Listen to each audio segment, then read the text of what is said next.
I'm no fisherman, that's for sure. And he's a I'm not either. out on his lake, and I'd get snagged up, and he'd untangle me. I could tell he was a little impatient, but he would recruit me at the time. Finally, he said, "All right, here's the deal. Here's the deal." And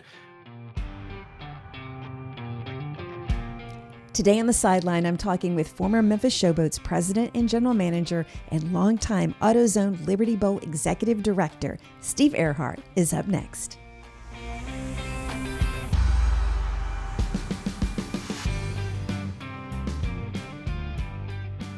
Welcome back to the Fifth Quarter Podcast. I'm your host, Sandy Adams, and this is where we dive deep into the world of sports, talking with retired athletes, current athletes, and the people who make the sports world great. A quick reminder, be sure to subscribe wherever you listen. You can find us on Apple, Spotify, Audible, YouTube, and more. And if you love what you hear, take a screenshot, share it on Instagram stories, and tag us at 5THQRT Podcast so others can discover these stories as well. Now, grab your iced tea or your coffee. Get ready to be motivated and inspired because this is where the real stories are told. Today's episode is a special on the sideline conversation with a man whose impact on Memphis sports has spanned decades, Steve Ehrhart. From his early days as a student athlete in Colorado to practicing sports law and representing athletes and coaches to becoming one of the early leaders of the United States Football League, Steve built a career rooted in sports, leadership, and vision. In my recent episode 83, I spoke with author Keith B. Wood about his latest book, The Memphis Showboats. Today, we hear from someone who lived that story from the inside. Yes, Steve Ehrhart. Steve served as president and general manager of the Memphis Showboats during the 1984-85 seasons after being recruited to Memphis by cotton industry titan Billy Dunavant. He helped build the franchise roster, including stars like Reggie White, and played a major role in one of the most memorable chapters in Memphis sports history. Steve would later continue shaping the city's sports landscape through decades of leadership as the executive director of the AutoZone Liberty Bowl, which he still holds today, one of the South's premier annual sporting events. Today, Steve takes us inside the rise of the Showboats, why Memphis embraced the team, and how Billy Dunavant got him to say yes, and what kept him invested in the city long after that chapter ended. Steve, welcome to the Fifth Quarter. great to be here with you. You know the Memphis sports scene better than anybody, so glad to be here with you on your broadcast. As we were chatting beforehand, Keith Wood, Dr. Keith Wood from Christian Brothers High School, he's been on the show a couple of times. He was here last month promoting his brand new book about the Memphis Showboats, the USFL team in the city's fight for major league status. You were a big part of helping him edit that book, and you wrote the foreword. That's right. When Keith came to me, and I knew a little bit about him over there at Christian Brothers and his earlier books about the Memphis community, a well-respected guy, and Yes. he coached in the Memphis area, so he certainly is a guy that understands sports and so on. And so, yes, when he talked to me about doing a book about the Showboats, he wanted to tie it into Memphis's quest for football, and I've been Right. involved with that myself for over 40 years, unbelievably. And so we talked a lot about when we're here with the Showboats, the great success we had with the Showboats, and then following up with the XFL, and then with the Canadian Football League. And then I was not involved in the latest iteration when they tried to bring the USFL back. But the Right. Showboats are really a wonderful part of my life, and I just was so proud to be able to participate with Keith and give him some materials. And of course, he came by the office and did a lot of shots of pictures. I've got Reggie White's jersey up here, and we've got the picture of the 1985 Showboats when we had such a great team that year. So glad to be here with you. And every day somebody talks about the great Showboat history. So I'm glad to be here with you, Sandy, talk about that. In fact, since you follow the University of Memphis sporting scene, and had lunch with Charles Huff, the new football coach. Yes. Yes. Question he asked when I said, "Tell me about the Showboats and about why." And he had, when he was a kid, he followed the USFL. So every day somebody talks about the great success of the Memphis Showboats back in 84, 5, 6 in that area. It's I moved to Memphis as we were talking about in 1986, so I got here on the very end, but I heard about, the Showboats, Pepper Rogers and all of that. So it's really, and the one thing, and Keith and I have kind of bonded over that. The one thing that I've seen is, history has been a part of my educational background, and I love sports too. But I love how sports is just so intertwined into the fabric of the city, and it has such a way of bringing people together like nothing else, which you have to be here in order to understand that.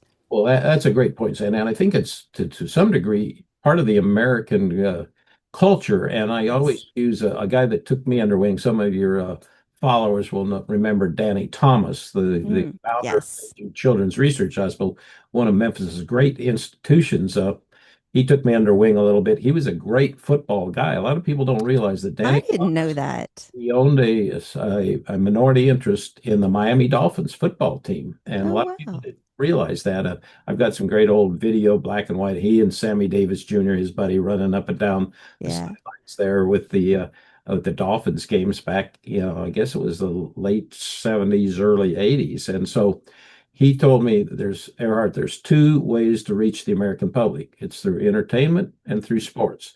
And he Sure. built his career as well as St. Jude Children's Research Hospital. And look at all the sporting events they're tied into now and all the entertainers that way. Because people can talk about it. And hopefully there's not a great deal of division. There's rivalries between cities and teams, but everybody can get around the water cooler and talk about the Memphis Yeah. basketball team or the Memphis Showboats and what happened Sunday. And so I believe exactly what you said, Sandy. It's such a great part of the culture, Mm. especially of this city.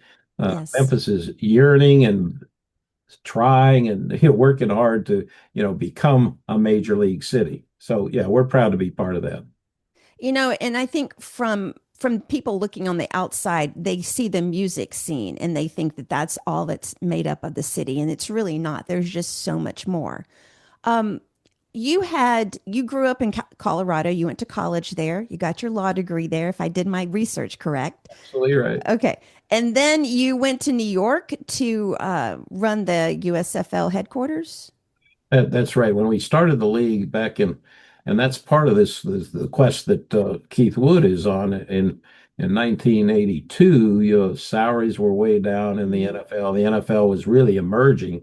I mean, right. we're taking baseball as America's pastime, and so there wasn't much room for all the great players coming out of college and all the coaches. There were plenty of great coaches, plenty of great players, and great cities who were yearning to have a major league team. Yeah. So we started the USFL in 1982, and a lot of the cities were cities that did not have NFL teams. Although the television people said you've got to have teams in the big metro areas, New Right. York, Chicago, Los Angeles. But there would team there was we worked at in that first year we had team Birmingham and Tampa and we had I should have done my work there for years ago.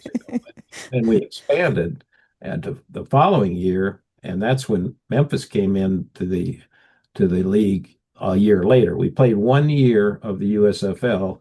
We had a great success, had higher TV ratings than Major League Right. Baseball. And so the next year, there were six expansion teams that we added to the original 12. There was the Memphis Showboats. There was the Jacksonville Bulls. Jacksonville Right. team then. There was the team that was in actually in Tulsa, Oklahoma, called the Oklahoma Wranglers there, Mm, and uh, and then let's see, Orlando and Houston came in, the Houston Gamblers with mm, Jim yeah. Kelly, and San Antonio and Memphis. So and that's when Memphis came into the league and for the '84 spring of the '84 season. Mm, And then we played in the '84 season here, and then in the '85 season, and then in the '86 season. That's the ultimate, well, the season that went down with the right. lawsuits with uh, then Donald Trump, owner of the New Jersey Generals, convinced everybody to go the legal route instead of playing that last 1986 season. But it was a great situation in Memphis. Remember, there was no Tunica, no gaming there. There was no cell phones, nothing. Right. So people love the Memphis Showboats. And with Billy Dunavant, who was our principal owner at the time, he said, put this team together to be competitive with an NFL team, which we did. We had five number one draft choices that we had stolen away from the NFL. And that was in addition to some other great players. And so, it really was a great time in Memphis in that 84, 85, Right. 86 season. I'm curious as to how Billy Dunavant convinced you to leave New York and move down to Memphis. Well, when he first, and actually, some of the people may remember John Bassett, who was a good friend of Billy Dunavant's when John Bassett owned the team 10 years earlier in Memphis. And it takes real old timers now to remember Right. the original Memphis Grizzlies who played in the very first World Football League. And people may remember it was Larry Zonka, Jim Kick, Paul Warfield. Those were the stars of that team that played in the Liberty Bowl in, I think it was 74 and 75. So John Bassett, the first year of the USFL, owned the Tampa Bay Bandits. He and Burt Reynolds, they had some star power in that. And so John Bassett and I had worked together, putting the league together with her in the early days. So he had told Billy Dunavant that, well, Ehrhart knows what he's doing, I guess, and stuff like that. So Billy came and recruited him, and he offered me the job of the general manager, president of the team, a little bit of ownership in the team. And I had told him that I'd given my word I would stay 2 years in New York in the league office to, get the league going because we Right. scratch.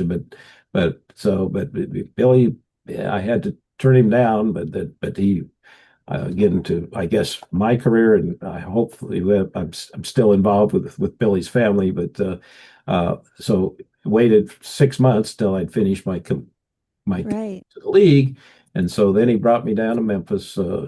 He's got a fishing place down in Mississippi.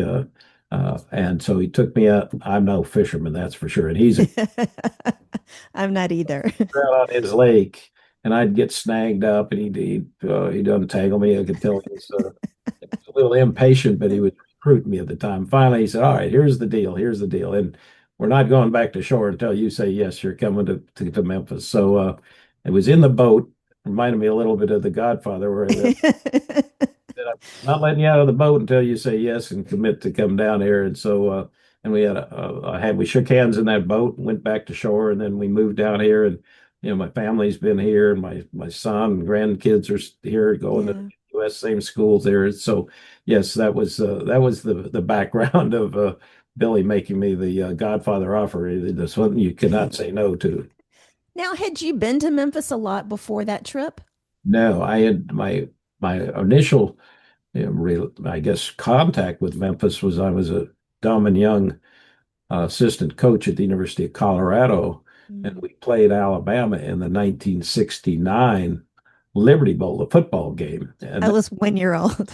yeah, well, that's now you know how old I am. But so that was just my first peripheral contact to Memphis. But no, then my first trip, we worked with the original fellow that in some of your list or your podcasts. Do I call them listeners or viewers of Sure. the They're podcast? viewers and listeners. Your They do. followers, your Yes, followers. you're my followers. Originally, when I was in New York, in fact, on the wall I still have when I was still an officer, executive director of the USFL New York, Logan Young, of many of the old timers will remember Logan was the original guy who bought the franchise here during the expansion. But then Logan ended up, whatever the reasons were, then Billy stepped in and Billy became the principal owner of the team back then. But so I had not really knew much about Memphis. And again, Memphis at that time, the Zonka kick in Warfield from 10 years earlier, that had gotten a lot of national attention but unfortunately, that league didn't survive either, the original World Football League. But it made quite an impact on the NFL because, in fact, those players that came, remember, they were Miami Dolphins, Larry's Yeah. Paul Warfield and Kick. I think they won the Super Bowl maybe back with the Dolphins. And so when they Right. played here with the Memphis Grizzlies, and people always ask again for your followers, that was the original Memphis Grizzlies team. Mm. When the basketball team now is named the Memphis Grizzlies. Of course, they had the name because they moved from Vancouver, so there was no natural connection between the original Right. football and the Vancouver Grizzlies, who moved to Memphis, and they kept the Grizzlies name for the basketball team. So when you came down here and you started to work as the GM and president, what was your first order of business? Like, what did you see as the most important thing for you to start with? Well, it was very clear. Billy Dunavant, who was at the time the world's largest cotton merchant and a Mm, great business guy, had a photographic memory, and he was a great athlete too. People didn't realize he played tennis. I think he had a basketball scholarship to go to Vanderbilt, but oh, he finished his education at the University of Memphis. But he was an unbelievable competitor. He played competitive tennis. He played tennis against Bobby Riggs. Is that a name? You might yeah, Bobby Riggs. He and Billy would play these great matches for big money, incidentally. And so Billy said, build a team that can win in the NFL because that's our eventual goal is to become the best of the best. So right. that was the order of business. And we went after that in a hurry. As I say, I think by the time the year following, we had five NFL first round draft choices, legitimate Mm, first round draft choices on the team. And then I'm looking up on my wall right now on the 85 Showboats team.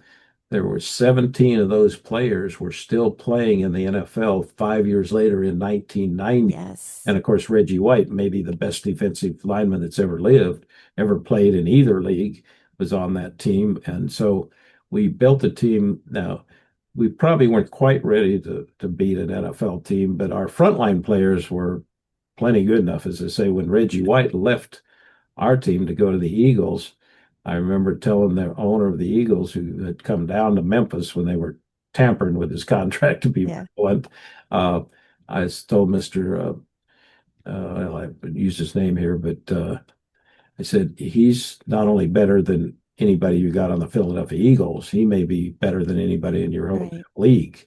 right. That's how good Reggie White was. I mean, he's been inducted in every Hall of Fame, including the Memphis Hall of Fame, as well as the National Football Foundation. So that was the order of business, was to build a team that could win.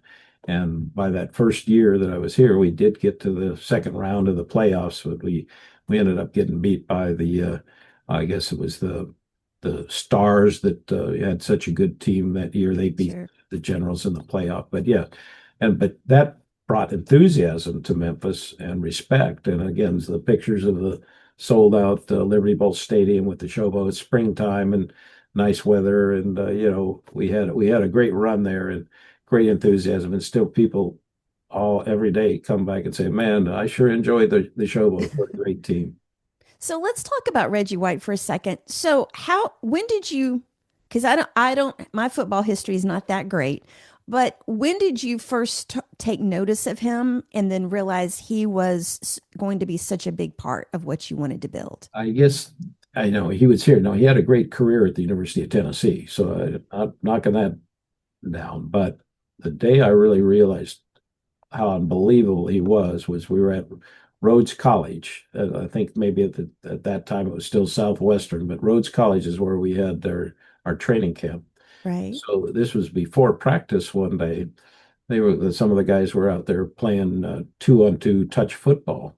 And so I saw Reggie, who was over 300 pounds, 6'5", My and gosh. he's covering these little defensive and offensive receivers and defensive backs. I mean, and Derek Crawford, another guy who is a good player, played with the San Francisco 49ers, and Gizmo Williams, a little short guy who later went to the Canadian Football League and holds their all-time record for punt return. So you can imagine he was his Gizmo's name. He could cut and twist and turn and I punt love the all over. name. Well, that was his name because he was exactly that way. And so Reggie is out there playing a defensive back, covering this little punt return guy that was probably weighed 175, as quick as a whistle, and he's turning his hips and stretching out and running. And so I said, "This is unbelievable. I've never seen a guy that big, that strong, that colorful in the sense that he was laughing and having a good time." Right. I say that because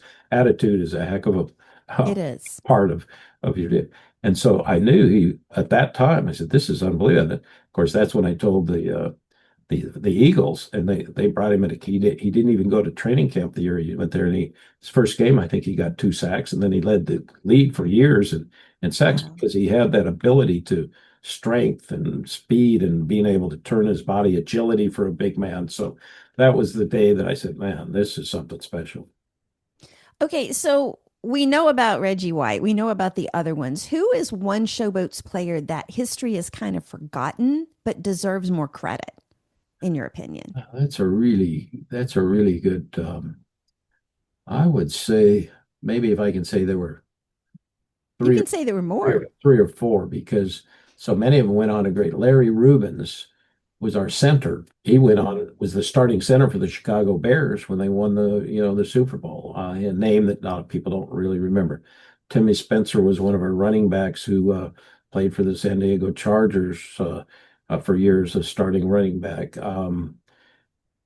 We had two quarterbacks that have been featured a lot in the, right? in the book.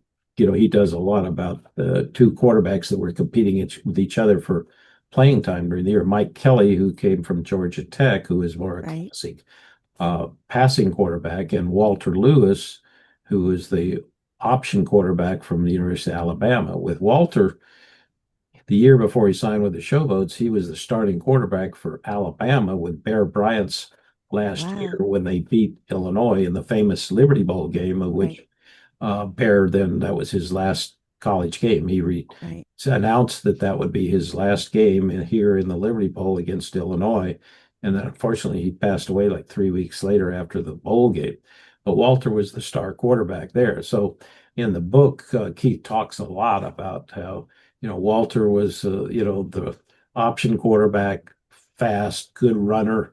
Wasn't probably quite as good as a pocket passer as Mike Right. Kelly was, and then as we worked through that 1985 season, there was a competition. Walter was one of the leading early black quarterbacks. Remember in the NFL at that Mm, time, I don't know that there was even a single right. quarterback. I'd have to go back and check. Maybe the Denver Broncos had quarterback there in the 70s, but that's one reason why Doug Williams. We know we're getting on a little track. Doug Williams signed in our league and played with in the USFL before he went to Tampa, and then won I think didn't he win a Super Bowl with the Tampa Bay Buccaneers in the NFL when he went back to the NFL? So that's an important part of the book, talking about the relationship and two different quarterbacks who fight and both played well for us during that year. In fact, Walter Lewis called me last week. He's now in Birmingham, he's a successful business guy. Mike Kelly's, I think, over in Jackson, Tennessee, and a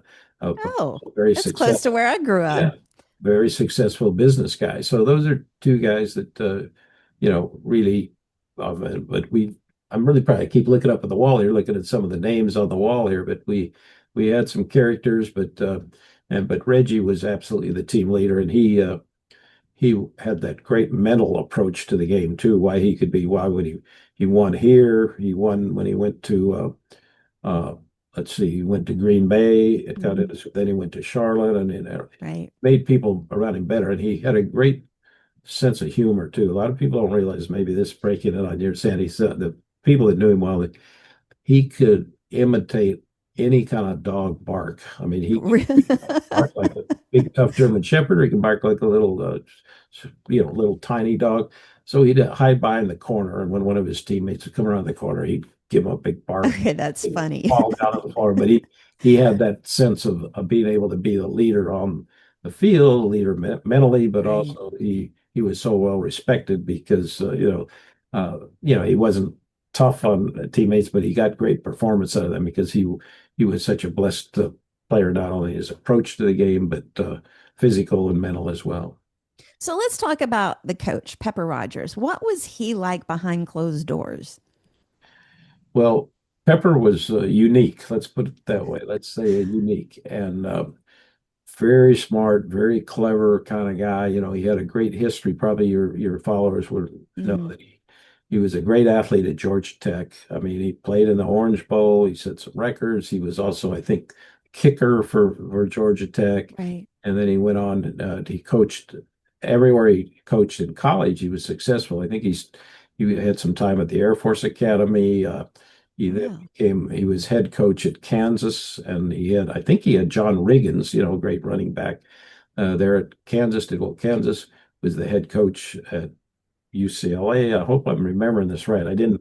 I'm remembering everybody about that. And then he was also, I believe, he went back to Georgia Tech, his alma mater, and coached there. Right. And so but he was a wild man too. I mean, he enjoyed life, I'd say it that way. And I say that in a very positive way. And he made people laugh. He made them approach the game in a way, hey, let's not get so damn tight about the game that we can't play well. And Right. so he kept it in a way so that the players, would enjoy practice, would get serious when it was time to get serious.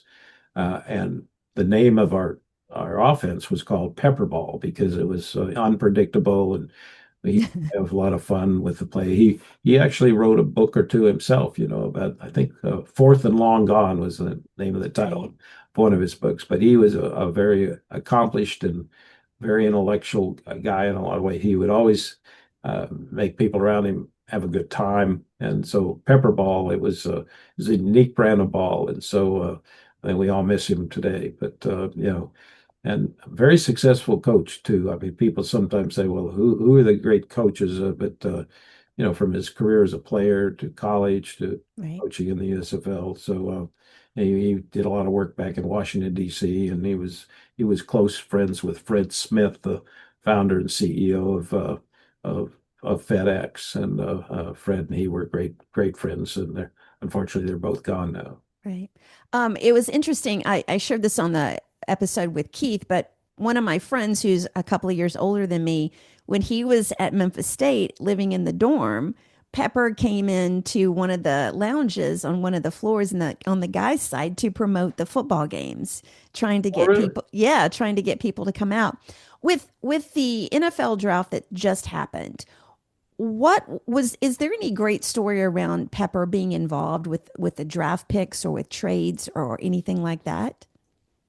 I'm not sure around the draft because in those days, remember, the draft was a whole different deal. Yeah, The USFL in our first draft, which was been in the maybe January of 1983. I'm thinking of it right, because we got the league started in the summer and fall of 82. We're putting everything together, and we rented a hotel there in and tried to make a big but and we drafted some pretty good darn players that year. In fact, of course, Herschel, he was drafted by the New Jersey Generals. Now, Donald Trump did not own the team that first year. Walter Duncan was the owner of the Generals.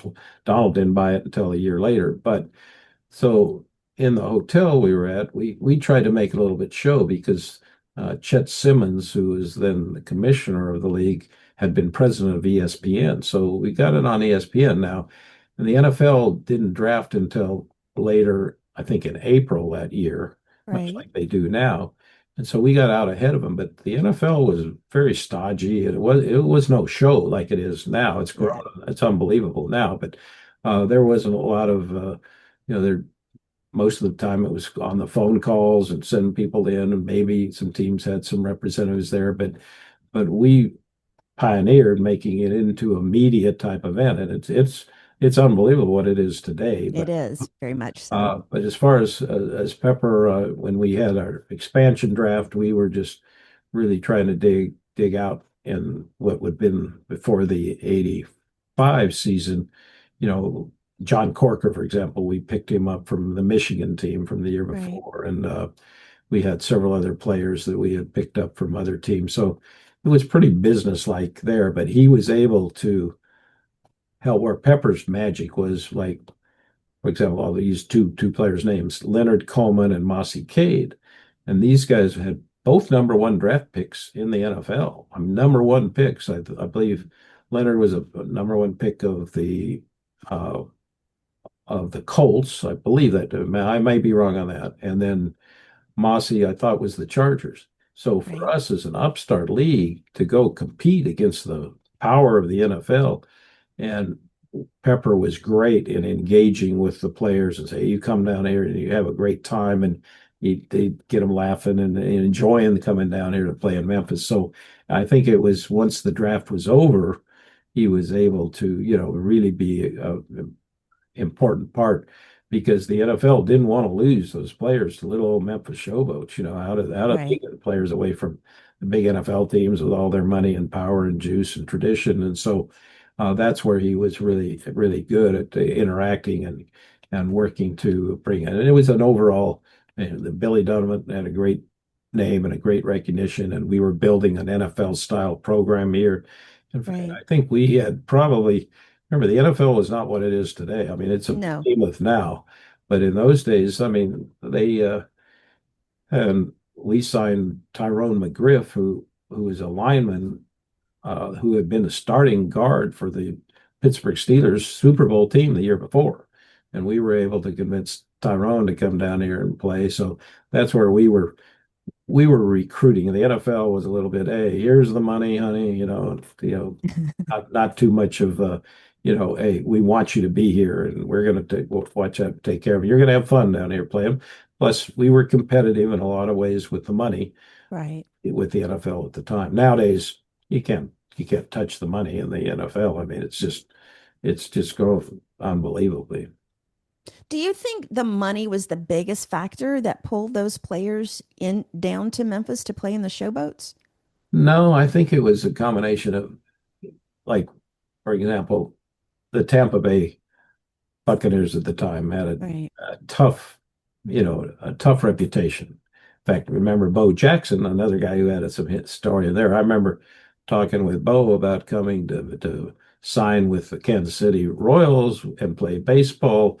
And actually, he started here with Memphis in their Double A team in Memphis, the Memphis Chicks. That's another story for you, another I time. didn't know that. I might have to have you back on here. Okay. He signed there just because he didn't want to go to Tampa. And remember, and even later, John Elway didn't want to go play for Baltimore, and there. So it wasn't all about the money because the NFL, they could beat the money, and I think it was more the upstart league. And Joe Namath had started with the old American Football League and made a great career at Right. taking the path less traveled. That's sort of what our players did, like a Reggie White did, or some of these other number one picks. Tim Spencer had been a number one pick. Gary Zimmerman, Gary's in the Hall of Fame now, but he wanted to come over and play here with us for a year, and so it was a good feeling about the team, and that's one thing that I think flows over today. Just your interest today, or the book that Mhm. Keith has about it was a time that people connected with. There nowadays, there's a lot of negativism around about some Yes. things, but we had a lot of great support. I mean, of course, there was no social media at that time, and everything, but people really did love the showboats. We had the dream boats, the young ladies. I mean, they were Mhm. terrific. I mean, and there were, I think there were over 1,000 young ladies trying out for the Memphis Dreamboats, and they were a great dance team. Of course, the Cowboys cheerleaders were setting the pace, but a lot of those NFL Right. teams they didn't go into that. But we had as good a support group. We had the boats ball, and that was in addition to pepper ball, it's boats ball, and the fans really connected with the team. So if if everybody's dream had stayed the same and not wanted, because my understanding is the certain people wanted the league to start playing in the fall, and so they went up against the NFL and the lawsuit happened.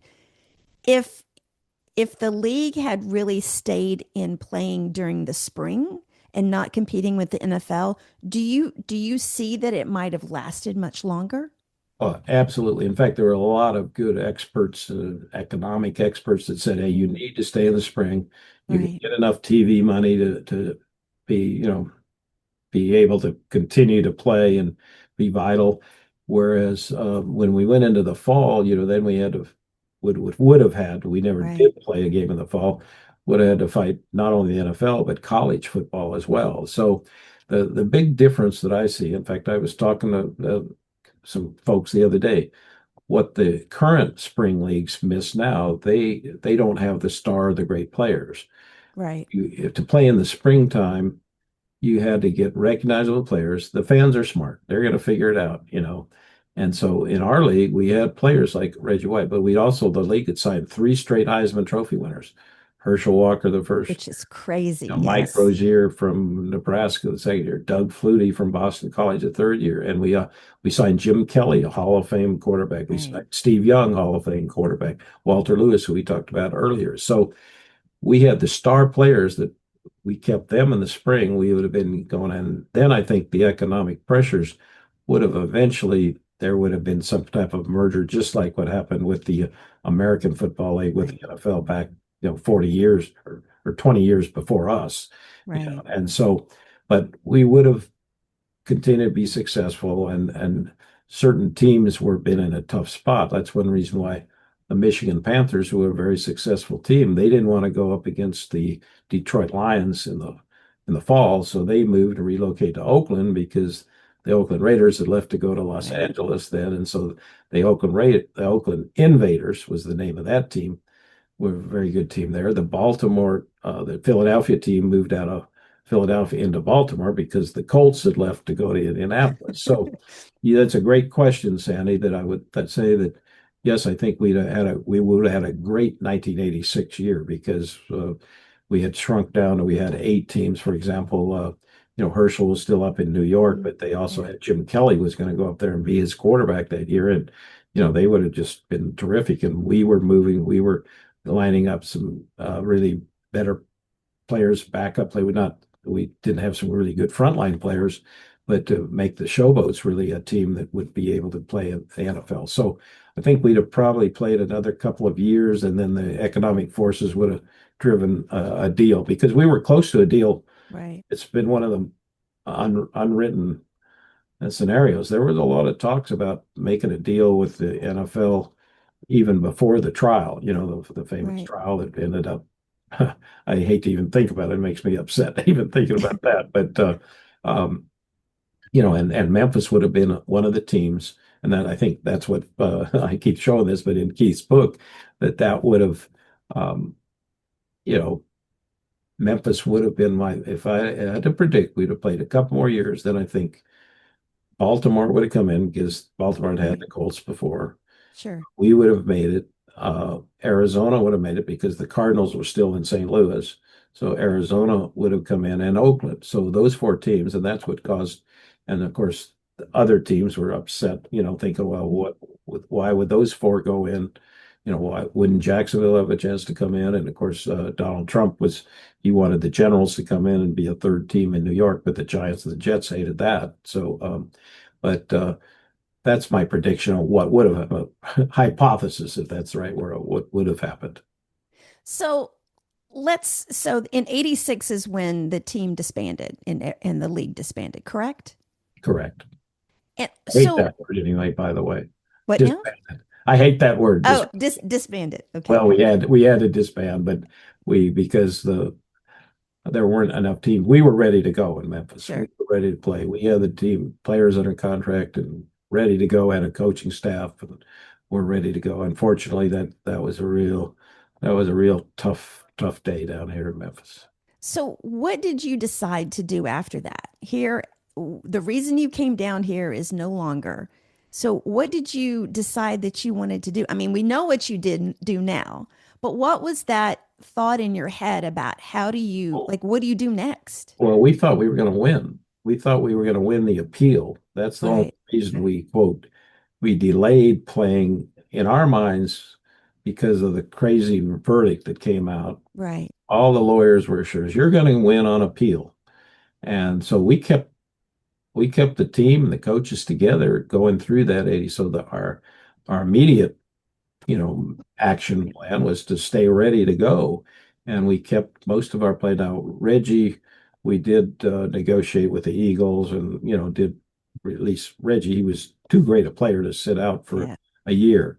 But we had players, coaches, leases. We had everything ready to go. So that was the immediate work there. And then, um, so that was in the late 80s. And then thereafter, you know, that would have been like, I think it was 87 or 88 when uh, some headhunters came to me and wanted me to be commissioner of the World Basketball League, which was a new startup league Right. that was we had a lot of overseas activities and some good players in that. So I served as a commissioner for 4 years, but we had the league office here in Memphis since I was here. And, we had a good staff of people that were ready to switch into, since you're a basketball person. We had a couple of, players. Let's see, a little point guard from Memphis was was playing for us. Askew played with us. Hmm. We had uh, we had some good players. John Starks, who later became a Hall Right. of Famer for the Knicks, played there, and so I did that for 4 years. And then the governor of Colorado had asked me to put together the expansion effort to get a Major League Baseball team for Colorado. That's where I'm from. Right. So Right. I was kind of commuting back and forth between Memphis and Denver, putting that together. 'Cause sports law was sort of my bag, and Sure. working with sports contracts and that kind of thing. So I did that for a few years. Put together the team. Was president of the Colorado Rockies sort of early days, and then I'd always promised Billy Dunavant and Fred Smith and the group here we'd try like hell to get the NFL team. So sold my stock in the Rockies, and then we tried to get the NFL when they did the expansion deal. Mhm. What was it, 92 or 93? Yeah. Unfortunately, Jacksonville and Charlotte built new stadiums from the ground Right. up. Memphis didn't have the, I guess, political juice or whatever it's called to build Right. a new stadium. I'm convinced that we built a new stadium, we would have got the team. They wouldn't have put two teams on the East Coast. Sure. They wanted the second team to be in the Central Time Zone, but that's another story. And then there were five finalists for the two expansion spots, and St. Louis was a finalist. They got the Rams to move because they had built that new dome stadium there. Right. Um, Baltimore ended up getting the original Cleveland Browns to move, so they got Right. the team there. And then Nashville figured out all we have to do is build a new stadium, and so they used all our demographic information, moved it over 200 miles to Nashville. Phil Bredesen, well, I give him a lot of credit. He was the mayor of Nashville. He figured out, hey, Right. build a new stadium. We can get an NFL team too, because there was that opening there, as I said, with the movement in the league. Sure. There's still the money wasn't out of control at that time. So they built a new stadium. So they got what we thought should have been our Memphis. I do remember that. I absolutely And remember that. we're still mad at Nashville for I now. am I too. respect them for what they achieved there because again, sometimes in Memphis we need to have the political leadership. It's a lesson here. You got to Right. look forward. You got to look out into the future and be thinking forward rather than always waiting. That's another time on your podcast, Sandy.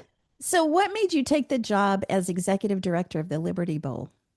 Well, we had just came in third, as I say, to Jacksonville and Charlotte, and football had given me a lot to my life.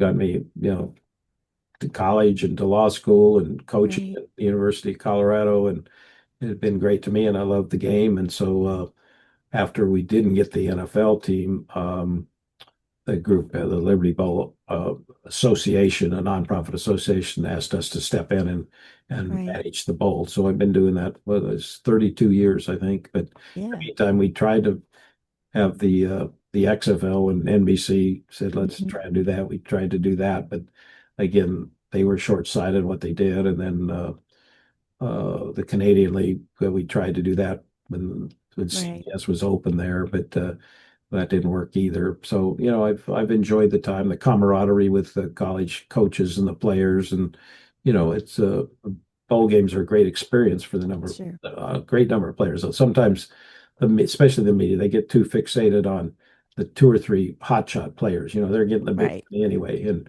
like this last year, we had a Navy team come in here, and all those young guys that now two of them just got drafted. Hmm. It's unusual for. But their star quarterback, he said, "No, I'm going to turn down. I'm going to go to flight school and be, hot. What do they call it? Hot. What do they call the Tom Cruise kind of flyers? The Oh, the hot Top shot Gun, pilot. Yeah. Top Gun Top Gun. flyers. Yeah, Top So, Gun. but and they had it's a great experience, and it's an opportunity for the entire college community to get together, the families to be with their players. It's a great experience. So yeah, I've enjoyed the time here with the AutoZone Liberty Bowl. So, I guess my question then to kind of end this is you came down here for Billy Dunavant when he took you fishing and he talked you into staying and something just kept you here. Like what was it that just kept you You, calling Memphis home? Sandy, I think you hit it right on the head. Billy Dunaway.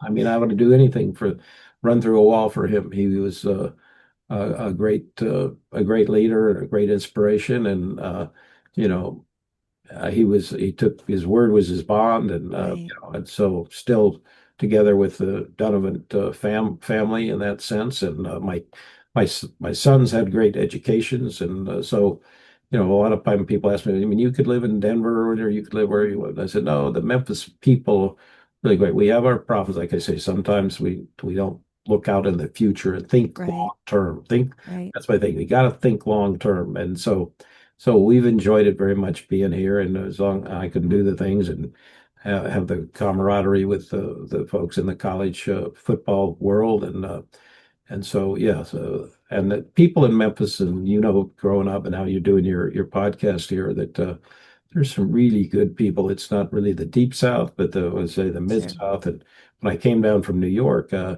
was kind of up in New York. How if you shake hands on a deal, then how fast could the lawyers turn the terms around a little bit or renegotiate Right. stuff here? But Billy Dunavant taught me, I mean, your word is your bond, and you follow through and do what you say you're going to do, and so that's always impressed me about Memphis. Not that, and I still love. I got one son that lives in Denver and one that's here. So, but there's a lot of great places, but we've really enjoyed it here, and love the relationships here in Memphis.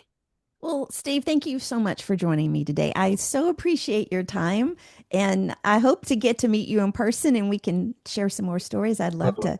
I'd I'm love to hear all that. glad to hear that. I will get you into football a little bit. In addition to basketball, I had a life in basketball. And I learned an awful lot about basketball, especially being over in Russia and all those European players. When I was commissioner of the world best, there were I think I'm not sure there were even one, because one of the Lithuanian players came over to the NBA. But talking with David Stern, I said these players over in Europe and Asia, Yeah. they're fundamentally sound. They're going to be coming into your league, David. And so I knew just enough to be dangerous in basketball.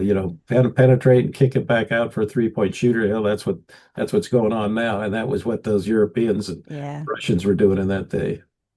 And there you have it. That wraps up today's show. Steve, thank you again for being my guest today and for sharing your stories, your leadership journey, and such an important chapter of Memphis sports history.